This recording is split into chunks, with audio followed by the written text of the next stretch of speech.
Back in 2019, Knives Out was a hit success, and after Netflix spent $450 million to buy the rights to the two Knives Out sequels, a lot of us were wondering, is that money worth it?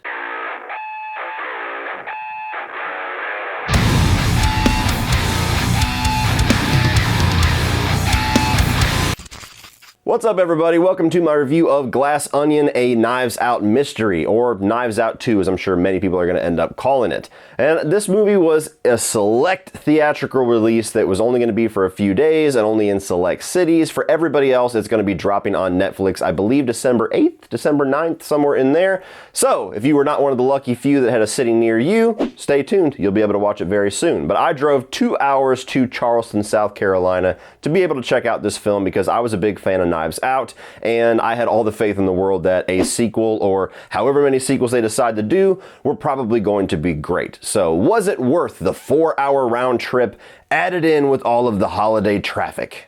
Yes. It was. But before I get into all of the positives and negatives of Glass Onion, let's take a minute to talk about the sponsor of today's video, Ewin Racing. For about 3 years now, I've been using Ewin Racing gaming chairs, not only in my recording studio, but also downstairs at my wife's office desk, and it is the best gaming chair that you can buy on the market. And right now, the highest profile item that they have, their newest, biggest, and baddest chair, is this heavy-duty Flash XL gaming chair. And comparing this chair to the previous Champion series that I was using for almost 2 years, as well as the ergonomic model that my wife uses every day, this Flash XL model is definitely the best chair that they have come out with yet. This new model is 30% wider and taller, fitting people up to 7 feet tall and 550 pounds. And it's guaranteed to be the most comfortable chair that you can sit in because of the luxury genuine leather with the diamond stitching for ventilation and style, and the high density cold cure foam that the chair is wrapped around. It features 2 completely adjustable and removable pillows for neck and lumbar support,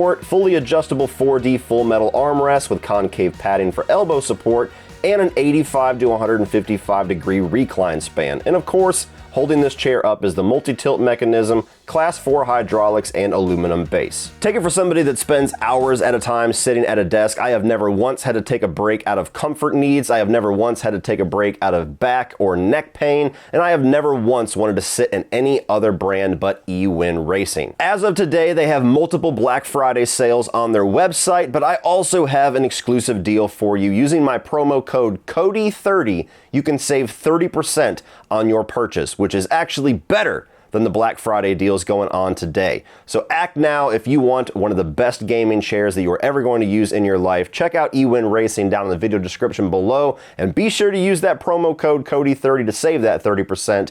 And thank you to Ewin Racing for sponsoring today's video. So as far as the positives of Glass Onion, I think that yet again they found a great way to do a mystery, a murder mystery, in a very modern way, in a very non-linear way, especially in this one. So it has a very classic appeal to it. It has a very kind of throwback edge, but at the same time, it feels very modern as far as how quick-witted and how clever a lot of the old school elements are introduced and are utilized in the script. And so Knives Out being one of the movies that I think is one of Rian Johnson's strongest scripts, from the way that they introduce and intertwine all of the different characters, from the way that Benoit Blanc is introduced into the scenario, for the way that they do twists and turns and are constantly showing you something without giving you the full context of it, and introducing information later on that kind of reframes some of the events that you've already saw, and plenty of twists and turns along the way. It is an extremely well-written movie. And when you have a mystery like this, if it can keep you engaged, keep you guessing, and still surprise you along the way, that's the best success of a movie like this, and it had a lot of success with me. I also loved the cast of characters here. That was one of the strongest pieces of Knives Out. I won't go as far as to say that I like this cast as much or more as the cast of the first one, but they're damn close. You've got Edward Norton here, who I always love to see as kind of like this rich, pompous asshole that invites all of these people that are his friends, which are more like frenemies, to his little private island, to his gigantic mansion called the Glass Onion.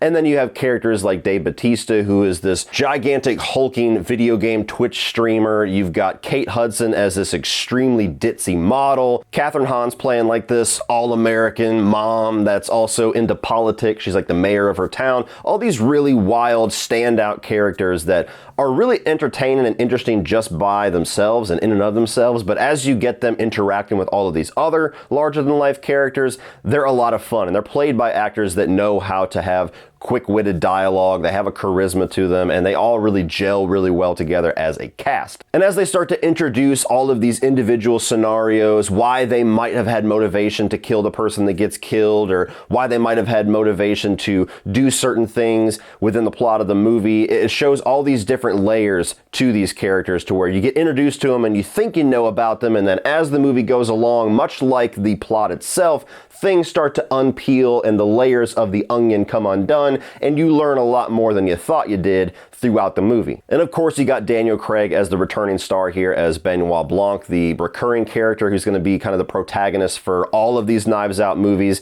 And this character is seriously in jeopardy of taking away James Bond as Daniel Craig's most iconic role, especially if they get 3 or 4 or 5 of these movies, which I think so far we're definitely contracted to do a 3rd film with Netflix. He's just awesome in this role. The way that he has that kind of foghorn, leghorn southern drawl, the way that he has this charisma that he brings out to where he knows that he's smarter than everybody in the room, but he doesn't quite let everybody know that.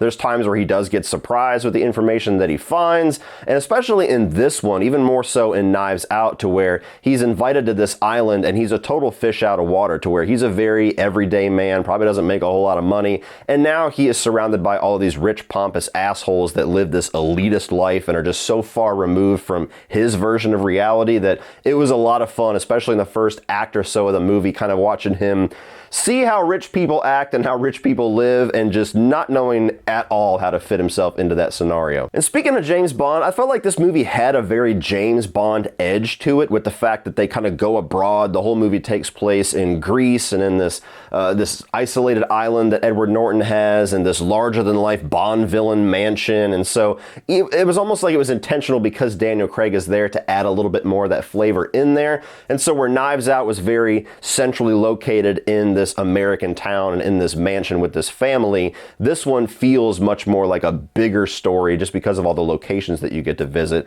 Shot beautifully, it looks gorgeous. So yeah, I really liked that James Bond edge that we had to this one. I think that alone might make some people like this movie more than the first just by itself. And there's also a lot of really good humor in the movie, which is something that I'm a very tough critic on. When it comes to jokes, when it comes to the humor that writers try to put in, more times than not, I either don't find myself laughing as much as everybody else, or it just flat out makes me cringe, and it just doesn't work for me whatsoever. Humor was one of the strongest elements of Knives Out, and that carries over here. This might even be funnier than the first Knives Out, especially Kate Hudson. I found her character to be hilarious because they don't lay it on too thick at first, but they slowly start to introduce you what a dumbass that character is, to where just a subtle scene of her trying to get Alexa to activate, and she's sitting there talking to this lamp the entire time, not realizing that it's just a fucking lamp. And of course, a lot of situational humor with Daniel Craig as well, where he's on this island around a bunch of things that just doesn't compute in his world, like him smoking a cigar and the alarms outside of the mansion. This is a smoke-free zone, and he's just like, what the fuck, and throws it. And I've touched on it a little bit, but one thing that I really appreciated about this movie, which again was certainly an element in the first Knives Out, but it felt even more significant here,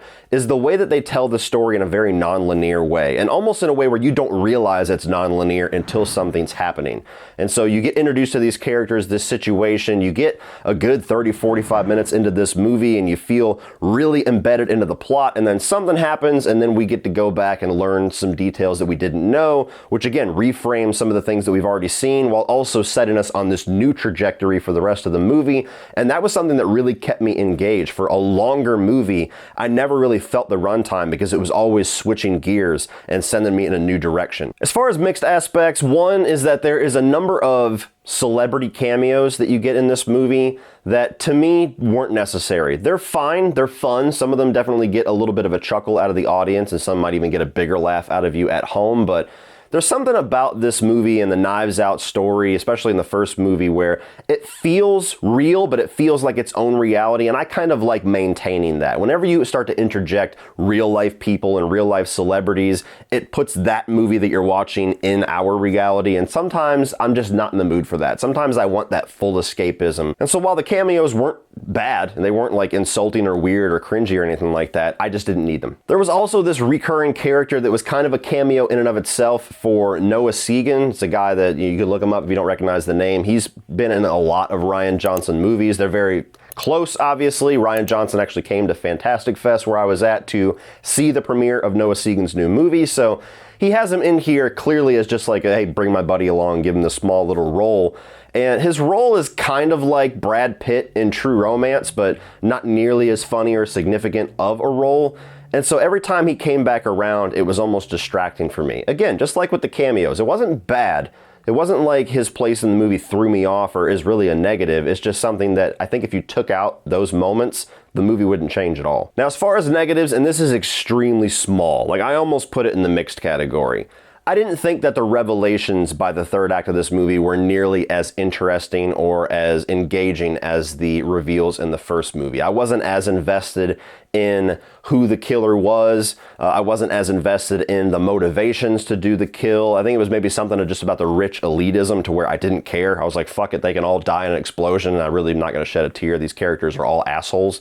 Maybe that's the reason, but again, they were assholes in the first movie too, so I don't know. I don't know what the missing element of it was, but I just felt more engaged with Ana de Armas and the ultimate reveals by the third act of that movie than I did with this one. Just a little bit. But overall, I really enjoyed this movie. I think it's just as good of a movie as the first Knives Out. I'm not going to go as far as to say that it's better. I need to rewatch it a few more times, as well as the first film, which I've only seen twice, but if nothing else, I think most people that are fans of the first one are going to walk in and really enjoy this one, at least on the same level as the first film. Well, that's it for this one, guys. If you enjoyed this, please click over here for the rest of my 2022 new release reviews, and I'm also going to put my most recent 31 on 31 ranking up here. If you're a horror fan, please like and share this video. Hit that subscribe button so you don't miss any of my reviews for the rest of this year and onward. And as always, remember, opinions are like assholes, but that doesn't mean you have to be.